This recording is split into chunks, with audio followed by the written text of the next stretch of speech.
नमस्कार सभी को। कंप्यूटर की ऑनलाइन क्लासों में आपका स्वागत है। तो हमने पिछले लेसन में कंप्यूटर के प्रकारों के बारे में पढ़ा था। अब हम कंप्यूटर के गुण पढ़ेंगे, यानी कंप्यूटर में क्या खासियत होती है उसके बारे में हम विस्तार से पढ़ेंगे। यार, कंप्यूटर हमारे द्वारा दिए जाने वाले हर कार्य को बखूबी करने में सक्षम होते हैं।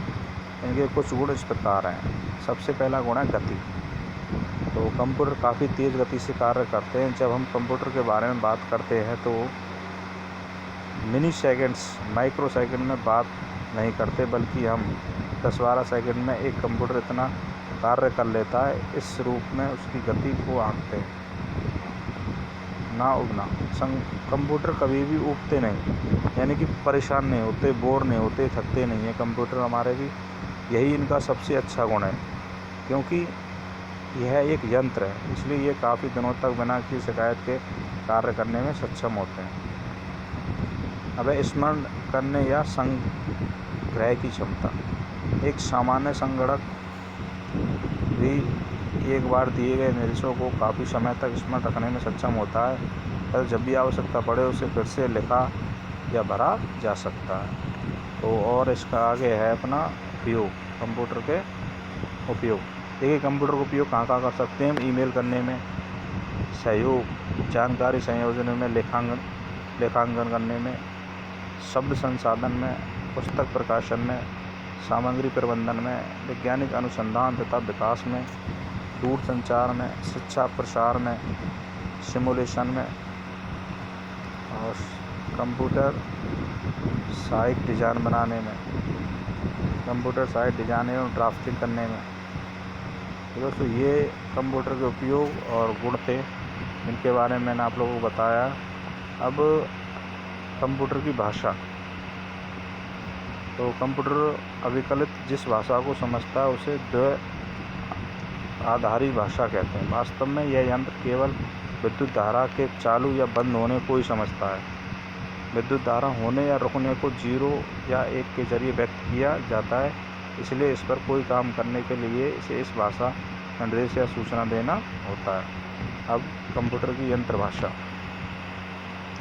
शुरुआती दिनों में एक कंप्यूटर को सीधे द्विआधारी भाषा में निर्देश या सूचना दी जाती थी। यंत्र में सीधा संपर्क रहने के कारण इसे यंत्र भाषा भी कहा जाता था। इस तरह से निर्देश या सूचना देने की प्रक्रिया काफ़ी जटिल थी।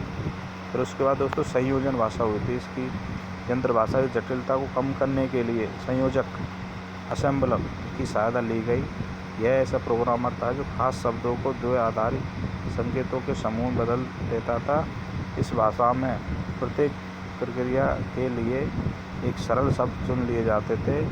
इससे द्विआधारी संकेत समूह के बजाय केवल संकेत लिखकर काम हो जाता था। इस संकेतों द्वारा संयोजित तथा संयोजक की सहायता से काम करने वाली भाषा को संयोजन भाषा कहा गया।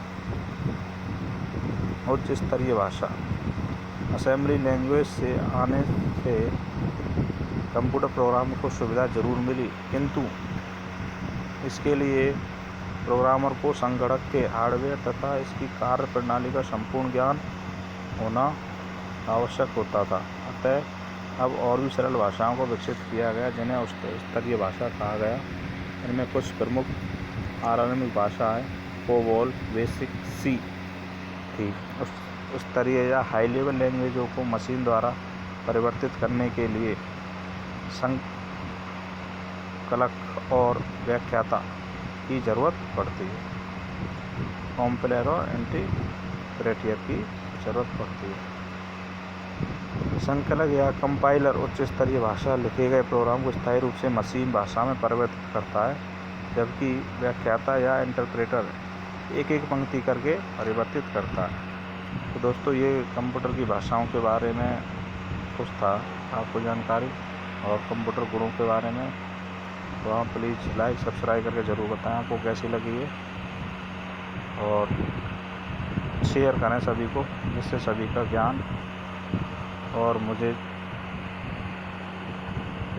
और जिज्ञासा मिल सके। ठीक है दोस्तों, धन्यवाद।